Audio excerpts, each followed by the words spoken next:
তাকওয়া। তাকওয়া সম্পর্কে একটু তথ্য নির্ভর আলোচনা করার চেষ্টা করব ইনশাআল্লাহুল আজিজ। ওয়া তাওফিক ইল্লা বিল্লাহ আলাইহি তাওয়াক্কালতু ওয়া ইলাইহি উনীব। তাকওয়া এমন একটা গুণ, যে গুণটির মাধ্যমে ইহকালীন পরকালীন উভয় ক্ষেত্রেই কল্যাণ নিহিত রয়েছে। তাকওয়া এমন একটা জিনিস, এই তাকওয়া থাকলে আপনার চোর ডাকাত খুন খারাপি থেকে শুরু করে অন্যায় রাহাজানি এসব কিছু হারায় যাবে। কিন্তু দুঃখের বিষয়, আজকে তাকওয়াটার বড় অভাব। সমাজে যদি তাকওয়া থাকে সেখানে আর চুরি ডাকাতি থাকতে পারে না। সমাজে যদি তাকওয়াবান মানুষ থাকে তাহলে ডাকাতি খুন খারাপি অন্যায় রাহাজানি এগুলো এমনিতেই হারিয়ে যাবে। সমাজ সংস্করণে এই তাকওয়ার অত্যন্ত গুরুত্বপূর্ণ একটি জিনিস। তাকওয়াটা আবার কি? তাকওয়া তাকিগুল ওয়াও কাফ ইয়া, এর অর্থ হচ্ছে পরহেজগারিতা, আল্লাহ ভীরুতা, আল্লাহকে ভয় করে চলা। পরিভাষায় হচ্ছে কোনো জিনিস থেকে, কোনো জিনিসের বিনিময়ে সেখান থেকে দূরে থাকা। অর্থাৎ নবী করিম সাল্লাল্লাহু আলাইহি ওয়াসাল্লাম একটা হাদিসে বলছেন যে তোমরা কি করো, জাহান্নামের আগুন থেকে বাঁচো, ওয়ালাউ বিসিক্কিন তামারাতিন, যদিও একটা খেজুরের বিনিময় থাকে। তাহলে কোনো কিছুর বিনিময়ে কোনো কিছু থেকে পরিত্রাণ লাভ করা বা বেঁচে থাকা, এর নাম হচ্ছে তাকওয়া। এরপরে আলী ইবনে আবি তালিব তাকওয়ার পরিচয় দিতে গিয়ে তিনি বলেন, আত-তাকওয়া হিয়াল খাউফি মিনাল জালিলি, তাকওয়া হলো মহান আল্লাহকে ভয় করে চলা। এরপরে কোরআন অনুযায়ী আমল করা, অল্প জিনিসে তুষ্ট থাকা এবং মৃত্যুর জন্য সদা প্রস্তুত থাকার নামই হচ্ছে তাকওয়া। তাহলে এখানে কয়েকটা কথা বললেন।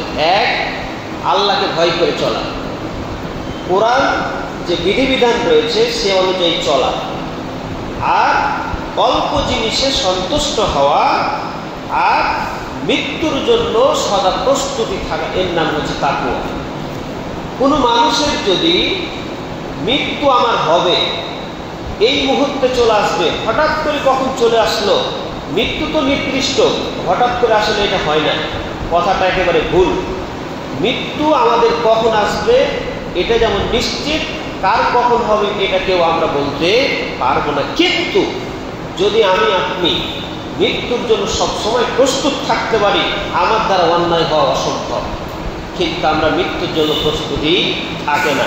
মনে মনে ভাবি, এই তো আমার বয়স মাত্র 30-40 হলো, 50 হলো, আমি আরও অনেকদিন বাঁচবো। এই জন্য দিদার্সে অন্যায় কাজ চলতেই থাকে। এই জন্য আমাদের তাকওয়া বড় অভাব। তাহলে তাকওয়া বুঝতে গেলে সর্বপ্রথম যেটা বুঝতে হবে সংজ্ঞা থেকে, যে আল্লাহকে ভয় করে চলা, কোরআন অনুযায়ী চলা, অল্পে তুষ্ট হওয়া, এবং সর্বশেষ যেটা বললেন যে মৃত্যুর জন্য সবসময় প্রস্তুত থাকা, এর নাম হচ্ছে তাকওয়া। আরেকটি সংজ্ঞা উমর ইবনুল খাত্তাব রাদিয়াল্লাহু আনহু একবার উবাই ইবনে কাব রাদিয়াল্লাহুকে বললেন, আপনি আমাকে তাকওয়া সম্পর্কে একটা উপদেশ দিন, তাকওয়া কি জিনিস? তিনি বললেন, তাকওয়া হচ্ছে ওটাই যে আপনি রাস্তায় চলছেন, বলা হলো এই রাস্তাটা খুব সাবধানে চলিও, পোকামাকড় রয়েছে, তখন আপনি কি করবেন?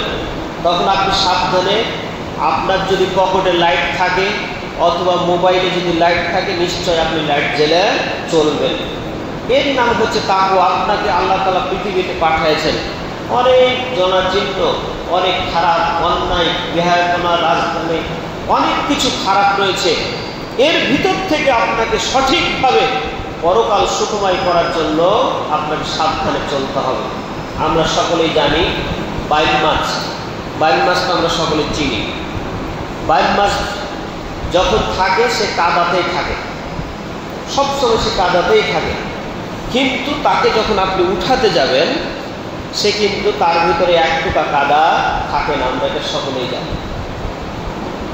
আজকে পৃথিবীর দিকে তাকান, অনেক অন্যায়, রাহাজানি, খুন খারাপি, অনেক কিছু হচ্ছে। এর ভিতর থেকে আপনাকে বের করে আসতে হবে কোনটা সঠিক রাস্তা, ওই রাস্তা দিয়ে চলার নাম হচ্ছে তাকওয়া। সুবহানাল্লাহ। আমাদেরকে 22 মাস থেকে শিক্ষা নিতে হবে। 22 মাস যেমন আসে, যখন কাদা ছাড়াই আসে, আমাদেরকে জান্নাত যেতে হবে। জান্নাত আমাদের একমাত্র কাম্য, আল্লাহকে সন্তুষ্ট করা একমাত্র আমাদের কাম্য। এই জন্যই 22 মাস থেকে শিক্ষা নিয়ে সঠিকভাবে চলার চেষ্টার নামই হচ্ছে তাকওয়া। সবার সাথে আমি গা ভাসিয়ে চললাম, এর নাম তাকওয়া হতে পারে না। তাহলে আমরা সংজ্ঞা থেকে উপরোক্ত বিষয়টি দেখলাম আসলে তাকওয়াটা কি। এরপরে আমরা যে জিনিসটা জানার চেষ্টা করব সেটা হচ্ছে তাকওয়ার গুরুত্ব ও ফজিলত। তাকওয়ার গুরুত্ব ও ফজিলত। তাকওয়ার অনেক গুরুত্ব রয়েছে, তাকওয়ার অনেক গুরুত্ব রয়েছে। এই বৈশিষ্ট্য, এই গুণ প্রত্যেকটা নবী এবং রাসূলের এই গুণ ছিল। এই গুণের ফলে মানুষ মানতে বাধ্য হয়েছে। তাকওয়ার গুণটা প্রত্যেক নবী, রাসূল আর বড় বড় ভালো ভালো যারা মনীষী, তাদের ভিতরে এই গুণটা ছিল। তাকওয়ার 1 নম্বর গুণ সেটা হচ্ছে তাকওয়া অবলম্বন করা আল্লাহ তাআলার নির্দেশ। সর্বপ্রথম যেটা জানবো, তাকওয়াটা হচ্ছে আল্লাহর নির্দেশ, বিধান। এই জিনিসটা আমাদেরকে মেনে চলতে হবে। আল্লাহ তাআলা বলেন, ওয়ালাকাদ ওয়াসাইনা আল্লাযীনা উতুল কিতাবা মিন ক্বাবলিকুম ওয়া ইয়্যাকুম আন ইত্তাকুল্লাহ। আল্লাহ তাআলা বলেন, আর নিশ্চিতভাবে আমরা আদেশ করেছিলাম তোমাদের পূর্ববর্তী কিতাবধারীদের প্রতি এবং তোমাদের প্রতি এই মর্মে যে তোমরা আল্লাহকে ভয় করো।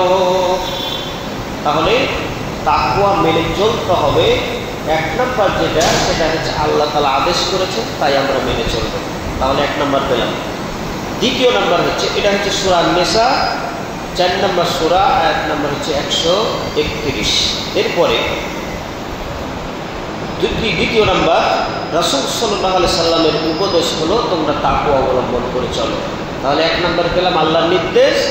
দ্বিতীয় হচ্ছে রাসূল তাকওয়া অবলম্বন করে আমাদেরকে চলতে বলেছেন।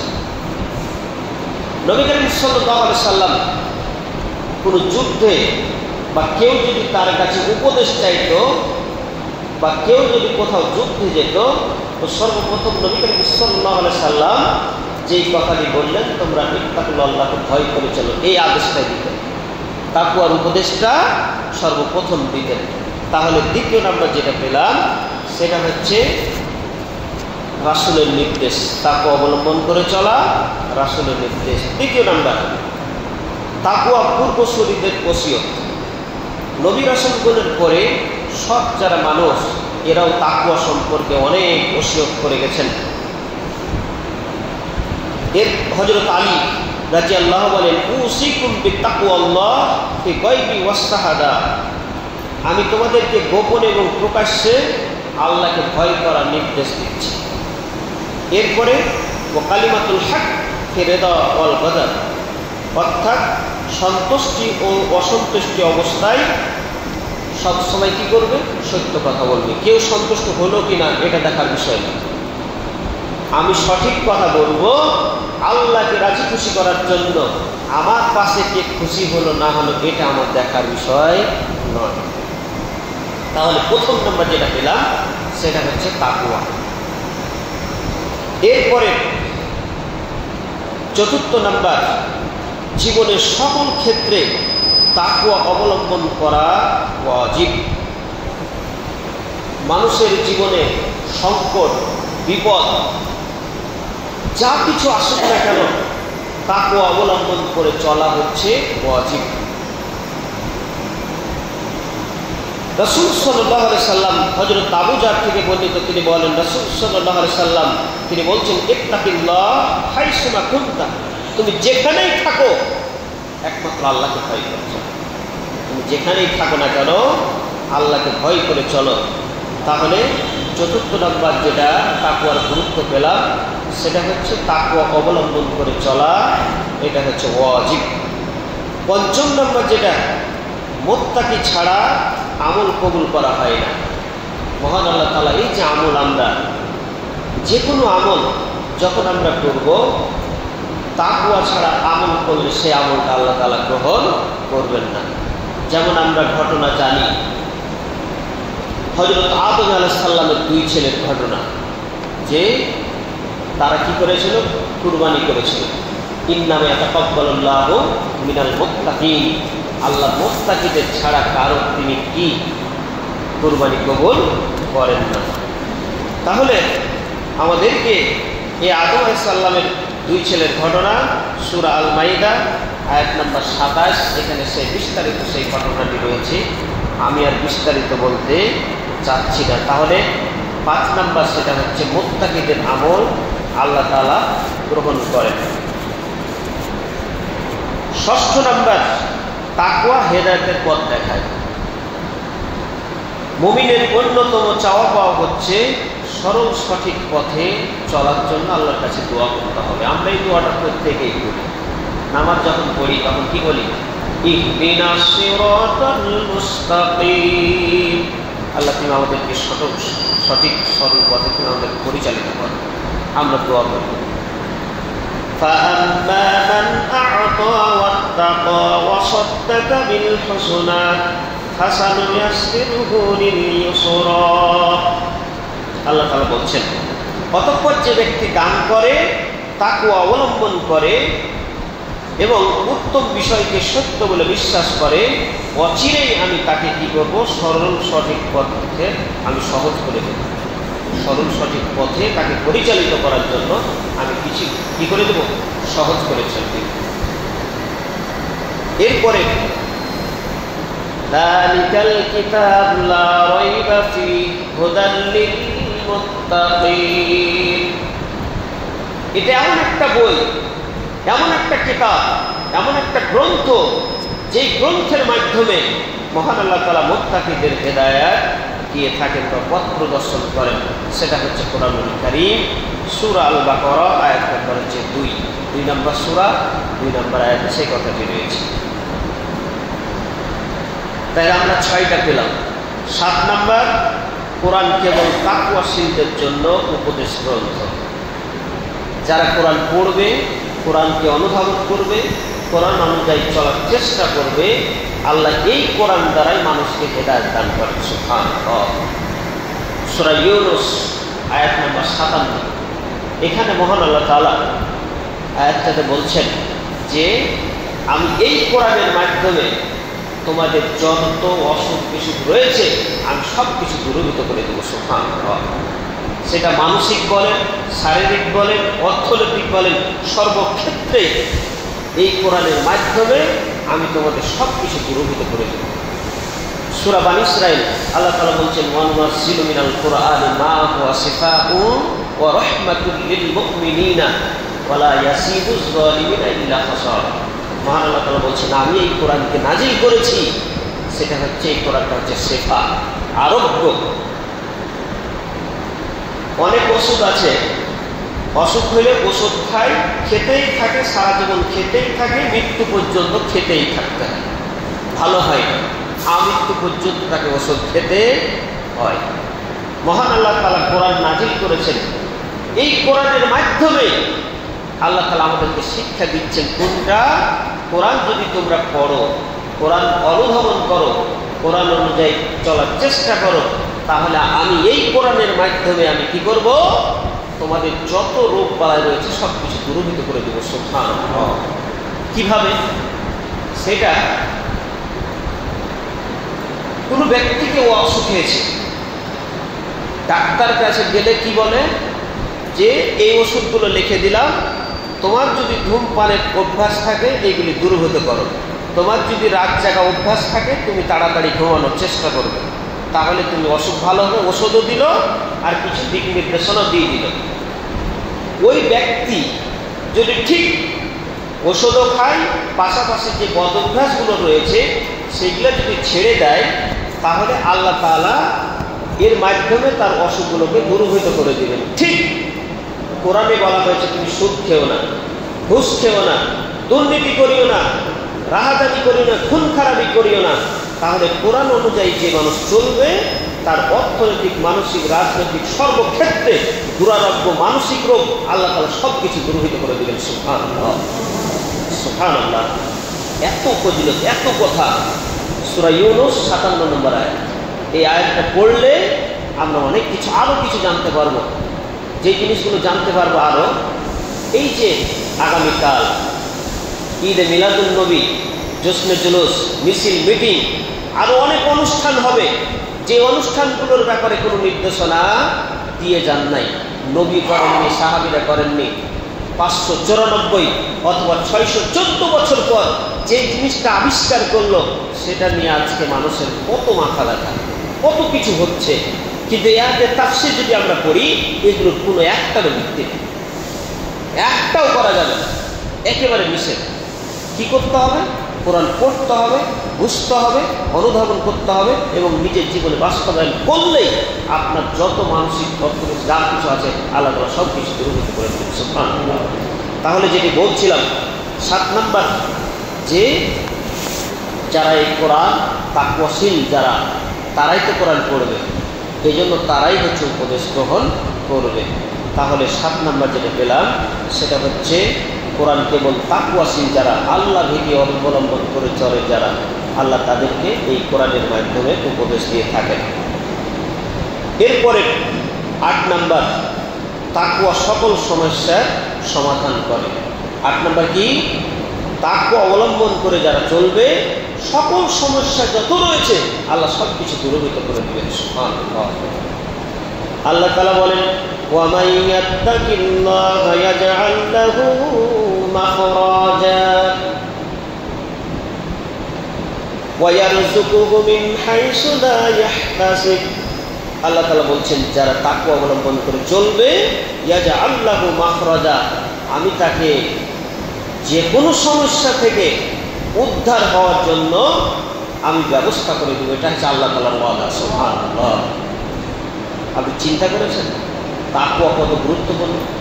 আজকে আমরা সমস্যায় পড়লে অনেক মানুষ আছে পীর বাবার কাছে চলে যায়, অনেক কিছু করতে যায়, কিন্তু আল্লাহ তাআলা বলে দিচ্ছেন যে তুমি কি করো, তাকওয়া যদি অবলম্বন করে চলতে পারো, সব সমস্যার সমাধান আল্লাহ তাআলাই বের করে দেবেন। সুবহানাল্লাহ। হযরত ইউসুফ আলাইহিস সালামের ঘটনাটা আমরা অনেকেই জানি।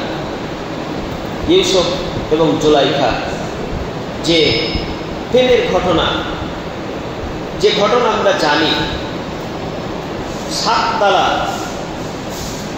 কোন বর্ণনা রয়েছে 10 তালা, সেখানে কেউ নেই, শুধু ইউসুফ এবং জুলাইখা। সে কি করেছিল? ওখানে একমাত্র আল্লাহকে ভয় করে চলেছে। সে একমাত্র আল্লাহকে ভয় করে সেখান থেকে বিরত থেকেছিল, বিধায় আল্লাহ তাআলা তাকে ওই বিপদ থেকে আল্লাহ তাআলা রক্ষা করেছিলেন। তিনিও জানতেন দরজা সব কিছু লাগা, ভিতর থেকে লাগা রয়েছে, চেষ্টা করলে বের হওয়া যাবে না, শুধু একটা দরজা না, অনেকগুলো দরজা। সেখান থেকেও আল্লাহ তাআলা তাকে উদ্ধার করলেন। তিনি শুধু দৌড় দিয়েছিলেন, আল্লাহ তাআলা সেই বিপদ থেকে রক্ষা করেছিলেন। এইরকম ঈমান আমরাও যদি আনতে পারি, আল্লাহ তাআলা আমাদেরকেও সেই যে কোনো বিপদ থেকে আল্লাহ তাআলা আমাদেরকে রক্ষা করবেন ইনশাআল্লাহ। এরপরে বলছেন, ওয়া ইয়ারযুকুহু মিন হাইসু লা ইয়াহতাসিব, এবং এমন জায়গা থেকে আল্লাহ রিজিক দিবেন যা আপনি কল্পনা করতে পারবেন না। সুবহানাল্লাহ। তাহলে 8 নম্বর যেটা পেলাম, তাকওয়া সকল সমস্যার সমাধান করে। আমরা যে কোনো বিপদে পড়বো, আল্লাহকে ভয় করে চলবো এবং আল্লাহর কথা মেনে চলবো, তাহলে আল্লাহ তাআলা সেই তাকওয়া যে কোনো বিপদ থেকে আল্লাহ তাআলা রক্ষা করবেন ইনশাআল্লাহ। এটা হচ্ছে সূরা তালাক, আয়াত নম্বর হচ্ছে 2 এবং 3, সূরার নম্বর হচ্ছে 65, এখানে সেই কথাটি উল্লেখ রয়েছে। এরপরে 9 নম্বর, তাকওয়া পাপ থেকে বাঁচিয়ে রাখে। তাকওয়া পাপ থেকে বাঁচিয়ে রাখে। আমরা ঘটনা জানি, 7 শ্রেণীর মানুষ আল্লাহর আরশের ছায়া পাবে। তার মধ্যে একটা শ্রেণী হচ্ছে যারা আল্লাহর ভয়ে কি করে, ক্রন্দন করে। যারা আল্লাহর ভয়ে ক্রন্দন করে। আরেকটা হাদিস আমরা জানি যে একজন ব্যক্তি তার চাচাতো বোন তাকে বিয়ের প্রস্তাব পাঠায়, কিন্তু বলছে যে তুমি গরিব, তোমার সাথে আমি এই বিয়ে করতে পারবো না, তুমি এতটি টাকা যদি বা এত কিছু করতে পারো তাহলে আমি কি তোমার সাথে বিয়ে করতে রাজি। তিনি ঠিক কতটি টাকা কি করলেন। তারপরে দেখা গেল যে অন্যায় কাজে ধাবিত হবে, সব কিছু কমপ্লিট, অন্যায় কাজে ধাবিত হবে। ঠিক সেই মুহূর্তে ওই মহিলা বলেছিল, ইত্তাকুল্লাহ, তুমি আল্লাহকে ভয় করে চলো। সেখান থেকে, সেই অবস্থা থেকে ওই ব্যক্তি সেখান থেকে উঠে গেছিল। তাহলে এই তাকওয়া এমন একটা জিনিস যে সকল পাপ থেকে বাঁচিয়ে রাখে। আজকে আমরা চোর ধরার জন্য দোকান, বিভিন্ন প্রতিষ্ঠান জোগানোর জন্য সিসি ক্যামেরা আমরা বসাতে চাই। মানুষ কাজ করছে না, সিসি ক্যামেরা লাগিয়ে এক জায়গা থেকে 10টা প্রতিষ্ঠান দেখার চেষ্টা করছে। কেন করছে? কাজ করছে না। যে বৈশিষ্ট্যগুলি মুসলমানদের থাকা উচিত ছিল না, যে সে কাজ করবে না, মালিক থাকলে কাজ করে, না হলে করে না, এই বৈশিষ্ট্য মুসলমানদের মধ্যে থাকা উচিত নয়। অথচ মুসলমানদের মধ্যে আজকে খারাপ গুণগুলি ঢুকে গেছে। এই জন্যই আজকে যত প্রতিষ্ঠান দেখবেন, বিশেষ করে সিসি ক্যামেরার ব্যবস্থা করা হচ্ছে। আজকে আমরা সে তাকওয়া থেকে অনেক দূরে বিধায় আজকে সিসি ক্যামেরার প্রয়োজন পড়ছে। তাকওয়া যদি সঠিকভাবে থাকতো তাহলে সিসি ক্যামেরার কোনো প্রয়োজন পড়তো না। এরপরে 10 নম্বর, তাকওয়াশীলদের কাজ আল্লাহ সহজ করে দেন। কোনো মানুষ যদি তাকওয়া অবলম্বন করে চলে তাহলে আল্লাহ তাআলা যে কোনো কাজে সে যাবে, আল্লাহ সেই কাজটা তার জন্য সহজ করে দেন। আল্লাহ তাআলা বলেন, وَمَن يَتَّقِ اللَّهَ يَجْعَل لَّهُ مِنْ أَمْرِهِ يُسْرًا। আল্লাহ তাআলা বলেন, যে ব্যক্তি আল্লাহকে ভয় করে আল্লাহ তার জন্য কর্ম সহজ করে দেন। সুবহানাল্লাহ। তাহলে 10 নম্বর যেটা, সেটা হচ্ছে কোনো মানুষ যদি তাকওয়া অবলম্বন করে চলে তাহলে আল্লাহ তাআলা তাদের কাজগুলোকে সহজ করে দেন। তাহলে আমরা 10টা একবার মনে করে নিই, যেহেতু আলোচনা আমাদেরকে শিখতে হবে এসব বিষয়গুলো থেকে। তাহলে 1 নম্বর যে কথাটি বলেছিলাম সেটা হচ্ছে, 1 নম্বর হচ্ছে আল্লাহ তাআলার নির্দেশ। 1 নম্বর কি বলেন তো? আল্লাহ তাআলার নির্দেশ। দ্বিতীয় হচ্ছে রাসূল সাল্লাল্লাহু আলাইহি সাল্লাম তাকওয়া অবলম্বন করে চলতে বলেছেন। তৃতীয় নাম্বার যেটা, সেটা হচ্ছে পূর্ববর্তী যারা রয়েছে তাকওয়া সম্পর্কে উপদেশ দিয়ে গেছেন। চতুর্থ নাম্বার যেটা, জীবনের সকল ক্ষেত্রে তাকওয়া অবলম্বন করে চলা ওয়াজিব। চতুর্থ নাম্বার কি? তাকওয়া অবলম্বন করে চলা সকল ক্ষেত্রে, এটা হচ্ছে ওয়াজিব। পঞ্চম নাম্বার যেটা, সেটা হচ্ছে তাকওয়া মুত্তাকি ছাড়া মহান আল্লাহ তাআলা কোনো আমল কবুল করেন না। ষষ্ঠ নাম্বার যেটা, সেটা হচ্ছে তাকওয়া হেদায়েতের পথ দেখায়। 7 নাম্বার যেটা বললাম সেটা হচ্ছে কোরআন কেবল তাকওয়াশীলদের জন্য, এটা একটা উপদেশ বাণী। 8 নাম্বার, তাকওয়া সকল সমস্যার সমাধান করে। 9 নাম্বার হচ্ছে তাকওয়া পাপ থেকে বাঁচিয়ে রাখে। 10 নাম্বার, তাকওয়াশীলদের কাজ আল্লাহ তাআলা সহজ করে দেন। এই 10টা। 11 নাম্বার হচ্ছে তাকওয়া কর্মসমূহকে সংশোধন করে। তাকওয়া আপনার কর্মসমূহকে আল্লাহ তাআলা সংশোধন করে দেন। আল্লাহ তাআলা বলেন, ইয়া আইয়ুহাল্লাযীনা আমানুত্তাকুল্লাহ ওয়া কুলু কাওলান সাদীদা ইউসলিহ লাকুম আ'মালাকুম ওয়া ইয়াগফির লাকুম যুনুবাকুম ওয়া মান ইউতি'িল্লাহা ওয়া রাসূলাহু ফাকাদ ফাযা ফাওজান আযীমা। আল্লাহ তাআলা বলেন, ইয়া আইয়ুহাল্লাযীনা আমানু, হে ঈমানদারগণ, ইত্তাকুল্লাহ, আল্লাহকে ভয় করো, ওয়া কুলু কাওলান সাদীদা, এবং কি করো? সঠিক কথা বলো। এই 1 নম্বর গুণ বললেন আল্লাহকে ভয় করো। দ্বিতীয় বৈশিষ্ট্য বলছেন যে তোমরা সঠিক কথা বলো। এই 2টা কাজ যদি মানুষ করতে পারে তাহলে আল্লাহ কি করবেন? ইউসলিহ লাকুম আ'মালাকুম, আল্লাহ তোমাদের কর্মকে সংশোধন করে দিবেন। কোনো যদি বিপদ থাকে, কোনো যদি খারাপ থাকে, কোনো যদি অন্যায় থাকে, আল্লাহ এর মাধ্যমে তিনি দূরীভূত করে দিবেন। সুবহানাল্লাহ।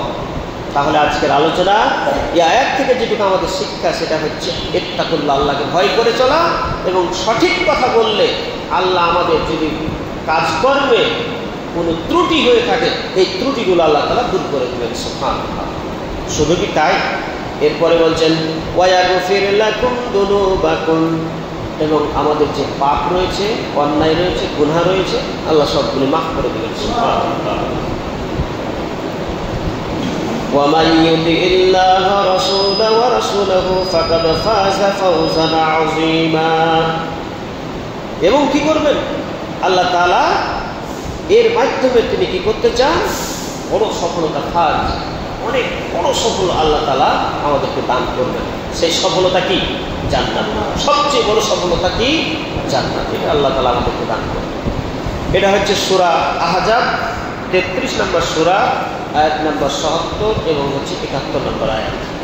তাহলে 11 নম্বর যেটা পেলাম, তাকওয়াশীল যদি আমরা হতে পারি, তাহলে আল্লাহ আমাদের কর্মসমূহ অর্থাৎ কাজগুলি যে কোনো ত্রুটি থাকে সেগুলি দূর করে দেবেন। সুবহানাল্লাহ। এরপরে 12 নম্বর, তাকওয়া উপকারী জ্ঞান লাভের একটা মাধ্যম। তাকওয়া উপকারী জ্ঞান লাভ করার একটা মাধ্যম। আমি যদি তাকওয়াশীল হই, আল্লাহ আমাকে বিভিন্নভাবে তিনি জ্ঞান দান করবেন, বিভিন্ন জিনিস আল্লাহ তাআলা আমাকে শিখাই দেবেন। কিন্তু শর্ত কি একটাই, সেটা হচ্ছে তাকওয়া। আল্লাহ তাআলা বলেন ওয়াত্তাকুল্লাহা ওয়া ইউআল্লিমুকুমুল্লাহু ওয়াল্লাহু বিকুল্লি শাইইন আলীম। আল্লাহ তাআলা বলেন ওয়াত্তাকুল্লাহ, আল্লাহকে ভয় করো, ওয়া ইউআল্লিমুকুমুল্লাহ, আল্লাহ তোমাদেরকে বিধিবিধান সমূহ শিক্ষা দিবেন। তাহলে আমাদেরকে তাকওয়া হচ্ছে উপকারী জ্ঞান লাভের একটা মাধ্যম। এটা হচ্ছে সূরা আল বাকারা, আয়াত নম্বর হচ্ছে 282। এরপরে 13 নম্বর, তাকওয়াশীলকে আল্লাহ তাআলা ভালোবাসেন। এর চাইতে আর বড় কিছু আছে? তাকওয়া যদি আমি অবলম্বন করে চলি, তাহলে আল্লাহ আমাকে ভালোবাসবেন। সুবহানাল্লাহ। আল্লাহ তাআলা বলেন বালা মান আওফা বিআহদিহি ওয়াত্তাকু ওয়াত্তাকা ফাইন্নাল্লাহা ইউহিব্বুল মুত্তাকিন। ফাইন্নাল্লাহ, নিশ্চয় আল্লাহ, ইউহিব্বুল মুত্তাকিন, আল্লাহ তাআলা মুত্তাকিদেরকে ভালোবাসেন। সুবহানাল্লাহ। এটা হচ্ছে সূরা আল ইমরান, আয়াত নম্বর 76। এরপরে আল্লাহ তাআলা আর বলেন ইন্নাল্লাহা ইউহিব্বুল মুত্তাকিন, নিশ্চয় আল্লাহ মুত্তাকিদেরকে ভালোবাসেন। এটা হচ্ছে সূরা তওবা, সূরা নম্বর হচ্ছে 9, আয়াত নম্বর হচ্ছে 4। এরপরে তাহলে তাকওয়াশীলগণকে আল্লাহ তাআলা ভালোবাসেন 13 নম্বর। 14 নম্বর হচ্ছে আল্লাহ তাকওয়াশীলদের সাথে থাকেন। যারা তাকওয়া অবলম্বন করে চলবে, আল্লাহ ওদের সাথে থাকবেন। সুবহানাল্লাহ। ওয়া'লামু আন্নাল্লাহা মা'আল মুত্তাকিন, আর জেনে রাখো আল্লাহ মুত্তাকিদের সঙ্গে আছেন। আল্লাহ তাআলা আর বলেন ইন্নাল্লাহা মা'আল্লাযীনা তাকাও ওয়াল্লাযীনা হুম মুহসিনুন। আল্লাহ তাআলা বলছেন ইন্নাল্লাহ, নিশ্চয় আল্লাহ মা'আল্লাযীনা, ওদের সাথে, যারা হচ্ছে ওদের সাথে থাকেন, যারা হচ্ছে তাকাও, মানে হচ্ছে আল্লাহ, যারা খোদাকে।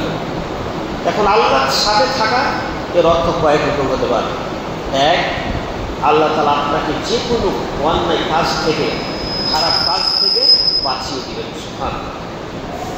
আল্লাহর সাথে থাকা মানে আল্লাহ যে কোনো খারাপ কাজ থেকে, বিভিন্ন আল্লাহ তাআলার কৌশল, আল্লাহ তাআলার শক্তি, আল্লাহ তাআলার সামর্থ্য, অপরাধ, যেখান থেকে আল্লাহ তাআলা কি করবেন? আমাদেরকে বাঁচিয়ে দিবেন। তাহলে 14 নম্বর যেটা শিখলাম, সেটা হচ্ছে আল্লাহ তাকওয়াশীলদের সাথে থাকেন। 15 নম্বর, সেটা হচ্ছে তাকওয়া বান্দার পাপ মোচন করে। কোনো মানুষ যদি তাকওয়া অবলম্বন করে চলে, আল্লাহ তাআলা তাদের পাপগুলিকে ক্ষমা করে দেবেন। ওয়ামান ইয়াত্তাকিল্লাহা ইউকাফির আনহু সাইয়্যাতিহি ওয়া ইউদিল্লাহু আজরান। আল্লাহ তাআলা বলছেন যে ব্যক্তি তাকওয়া অবলম্বন করে চলবে ইউকাফির আনহু সাইয়্যাতিহি, আল্লাহ তার পাপগুলিকে ক্ষমা করে দেবে। ইউকাফির মানে হচ্ছে কি করা, পাপ মোচন করে দেওয়া। ওয়া ইউদিম লাহু আজরান, এবং অফুরন্ত পুরস্কার মহান আল্লাহ তাআলা দান করবে। এটা হচ্ছে সূরা তালাক আয়াত নম্বর হচ্ছে 5। আল্লাহ তাআলা আর বলেন ইয়া আইয়ুহাল্লাযীনা আমানু ইন তাত্তাকুল্লাহা ইয়াজআল লাকুম ফুরকান।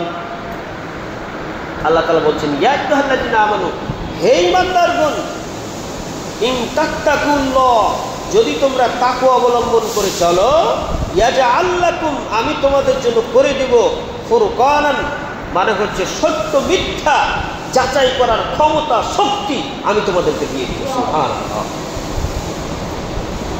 তাহলে কোনটা পাপ, কোনটা অন্যায়, কোনটা ভালো, কোনটা খারাপ, এই যাচাই করার ক্ষমতা, শক্তি, জ্ঞান মহান আল্লাহ তাআলা আমাদেরকে দিয়ে দিবেন। শর্ত কি একটাই, সেটা হচ্ছে তাকওয়া। সুবহানাল্লাহ। এরপরে আল্লাহ তাআলা আর বলেন ওয়ায়ুকাফির আনকুম সাইয়্যাতিকুম ওয়া ইয়াগফির লাকুম ওয়াল্লাহু যুল ফাদলিল আযীম। আর কি করবেন, তোমাদের পাপ সমূহ ক্ষমা করে দিবেন, মোচন করে দিবেন। হ্যাঁ, ওয়াল্লাহু যুল ফাদলিল আযীম, আল্লাহ তাআলার এটা হচ্ছে বড় অনুগ্রহ। এরপরে আল্লাহ তাআলা বলেন ওয়ালাউ আন্না আহলাল কিতাবি আমানু ওয়াত্তাকাউ লাকাফফারনা আনহুম সাইয়্যাতিহিম ওয়ালা আদখালনাহুম জান্নাতিন নাঈম।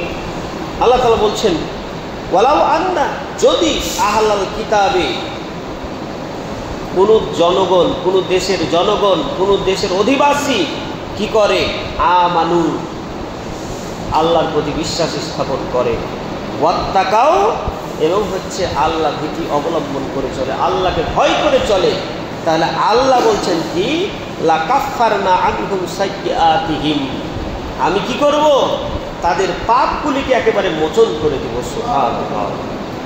আর কি করবেন, ওয়ালা আদখালনাহুম জান্নাতিন নাঈম, এবং আল্লাহ তাআলা বলছেন তাদেরকে নিয়ামতপূর্ণ জান্নাতে আমি তাদেরকে দাখিল করে দেব। সুবহানাল্লাহ। এটা হচ্ছে সূরা আল মাইদা আয়াত নম্বর 65, এখানে সেই কথাটি রয়েছে।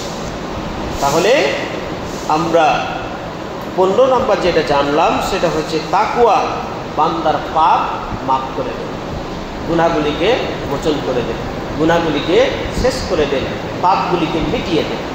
15 নম্বর। 16 নম্বর আল্লাহ তাআলা বলছেন, 16 নম্বর হচ্ছে তাকওয়া বরকত লাভের একটা মাধ্যম। তাকওয়া হচ্ছে বরকত লাভের একটা মাধ্যম। আল্লাহ তাআলা বলেন ওয়ালাউ আন্না আহলাল কুরআ আমানু ওয়াত্তাকাউ লাফাতাহনা আলাইহিম বারাকাতিন মিনাস সামাই ওয়াল আরদ। আল্লাহ তাআলা বলছেন কি ওয়ালাউ আন্না আহলাল কুরআ, যদি আন্না আহলাল কুরআ, যে কোনো দেশের অধিবাসীগণ কি করে, আমানু ওয়াত্তাকাউ, ঈমান আনে এবং হচ্ছে আল্লাহকে অবলম্বন করে চলে, আল্লাহকে ভয় করে চলে, লা ফাতাহনা আলাইহিম বারাকাতিন মিনাস সামাই ওয়াল আরদ, আসমান এবং জমিন আমি বরকতে ভরপুর করে দেব। সুবহানাল্লাহ। আজকে আমরা সামান্য একটা ছোট্ট পেট, এই পেটের জন্য আজকে আমরা কি, অনেক মানুষ ঘুষের সাথে জড়িত, অনেক মানুষ দুর্নীতির সাথে জড়িত, অনেক মানুষ চাঁদা আদায়ের সাথে সম্পৃক্ত, অনেক মানুষ অন্যায়ের সাথে জড়িত, যেখানে অন্যায় সেখানে সে রয়েছে সামান্য একটা পেটের জন্য। অথচ সমুদ্রে, সাগরে বড় বড় বিশাল, যেমন ডলফিন, তার একটা জিনিস দেখলাম যে সে একবার 200টা মানুষ যে খাবার খায়, তার একবারই সেই খাবারটা মহান আল্লাহ তাআলা সে খায়, একবারই। 200টা লোক যা খাবার খাবে ওই একবারই সেই খাবার সে খায়। অথচ সে কখনো দুর্নীতি করে না, কাহাজানি করে না, খুন খারাপি করে না, কিচ্ছু করে না। ছোট্ট একটা আমাদের পেট মহান আল্লাহ তাআলা দিয়েছেন। এই পেটের জন্য আজকে কত মানুষ দুর্নীতির সাথে জড়িত, ঘুষের সাথে জড়িত, চাঁদাবাদির সাথে জড়িত, কত দিক দিয়ে সে জড়িত রয়েছে। আল্লাহ তাআলা বলছেন দুইটা কথা, এক আল্লাহর প্রতি ঈমান, দ্বিতীয় হচ্ছে তোমরা আমাকে ভয় করে চলো। এই দুইটা কাজ যদি তোমরা করো তাহলে আসমান এবং জমিনের মধ্যে যত বরকত রয়েছে আমি সব ঢেলে দেবো ওই জনপদে। সামান্য কিছুদিন আগে আফগানিস্তানের মতন একটা দেশ স্বাধীনতা অর্জন করায় এই তো কয়েক বছর হলো। এই কয়েক বছরের মধ্যে রিপোর্ট দেখলাম তাদের দুর্নীতি নাই, দেশে চুরি নাই, ডাকাতি নাই, খুন খারাপি নাই, ধর্ষণ নাই, একেবারে শূন্য, একেবারে নিম্ন চলে এসেছে, কোনো কিছুই নেই। এই যে 5 দিন থেকে ভূমিকম্প হচ্ছে, প্রায় 2200 তথ্য দেখলাম, 2200 লোক মারা গেছে। আল্লাহ তাদেরকে যেন জান্নাতবাসী করে। তো তাদের দেশে যারা মন্ত্রী পরিষদ রয়েছে সকলেই এক কাতারে হয়ে সবাই উদ্ধার কাজে এবং সহযোগিতায় সবাই নেমে পড়েছে। আর আমাদের দেশে কি হয়, একজন মন্ত্রী, একজন কমিশনার যদি কোনো জায়গায় যেতে চায় তাহলে তার প্রোটোকলের জন্য রাস্তা পর্যন্ত বন্ধ করে তুমি আগে যাও, 1 ঘন্টা 2 ঘন্টা যাই লাগুক রাস্তা বন্ধ থাকবে, তোমাকে আগে প্রোটোকল দিয়ে পৌঁছানো হবে। একটাই কথা মনে রাখবেন, যে যত বেশি শয়তানি করবে, যে যত বেশি হচ্ছে শয়তানির সাথে জড়িত থাকবে, তার প্রোটোকল তত বেশি লাগবে। সহজ কথা। হযরত উমরের মতন শাসক, তিনি অর্ধজাহান তিনি শাসন করেছেন, গাছতলায় শুয়েছেন, কোনো তাকে মেরে ফেলবে এরকম কোনো দ্বিধা তাদের ছিল না। কেন? কারণ একটাই, তারা জনগণের পাশে থেকেছেন, জনগণের কথা শুনেছেন, তারা এই দিকে তারা ধাবিত হয়েছে। আর আজকে আমাদের দেশে এরকম হচ্ছে, মানুষের কথা শুনতে চাই না, এই জন্য তাদের প্রোটোকল বেশি লাগে। তাহলে একটা কথা বললেন, ওয়ালাউ আন্না হালাল কুরা আমানু ওয়াত্তাকাউ লাফাতাহনা আলাইহিম বারাকাতিম মিনাস সামাই ওয়াল আরদ। এটা হচ্ছে সূরা আরাফ, আয়াত নাম্বার 96, 7 নম্বর সূরা। তাহলে আল্লাহ তাআলা কি করবেন? আসমান এবং জমিনে যত বরকত রয়েছে আল্লাহ তাআলা ঢেলে দিবেন। সুবহানাল্লাহ। 17 নম্বর এখানে আল্লাহর রহমত লাভ, আল্লাহর রহমত লাভ। আল্লাহ তাআলা বলেন, ওয়াত্তাকুল্লাহা লাআল্লাকুম তুরহামুন। তাহলে 17 নম্বর যেটা, সেটা হচ্ছে ওয়াত্তাকুল্লাহা লাআল্লাকুম তুরহামুন। আর তোমরা কি করো? আল্লাহকে ভয় করো, লাআল্লাকুম তুরহামুন, যাতে তোমরা অনুগ্রহ প্রাপ্ত হও। তাহলে আল্লাহকে ভয় করলে আল্লাহ তাআলার রহমত আমাদেরকে ঢেকে দিবেন। সুবহানাল্লাহ। 18 নম্বর হচ্ছে শয়তানের কুমন্ত্রণা থেকে মুক্তি পাওয়া। যদি আমরা তাকওয়া অবলম্বন করে চলতে পারি তাহলে আমাদেরকে কি করতে হবে? শয়তান আমাদের ধারের কাছেও আসতে পারবে না। এরপরে 19 নম্বর হচ্ছে আল্লাহর সাহায্য লাভ। যদি আমরা কি করি? তাকওয়া অবলম্বন করে চলি তাহলে আল্লাহ আমাদেরকে সাহায্য সহযোগিতা করবেন। 20 নম্বর হচ্ছে তাকওয়াশীলরাই হচ্ছে সম্মানী। যে মানুষ, যে জাতি, যে মানুষেরা তাকওয়া অবলম্বন করে চলবে আল্লাহ তাআলা তাদেরকে কি করবেন? সম্মানিত করবেন। আল্লাহ তাআলা বলেন, ইন্না আকরামাকুম ইনদাল্লাহ আতকাকুম। আল্লাহ তাআলা বলছেন ওরাই হচ্ছে সবচেয়ে সম্মানিত, ওরাই হচ্ছে সর্বাধিক সম্মানিত যারা কি করে চলে? যারা তাকওয়া অবলম্বন করে চলে। এই 20টা আলোচনা করলাম। তাকওয়ার গুরুত্ব প্রায় 56টা রয়েছে। তাকওয়ার গুরুত্ব প্রায় 56টা রয়েছে। আজকে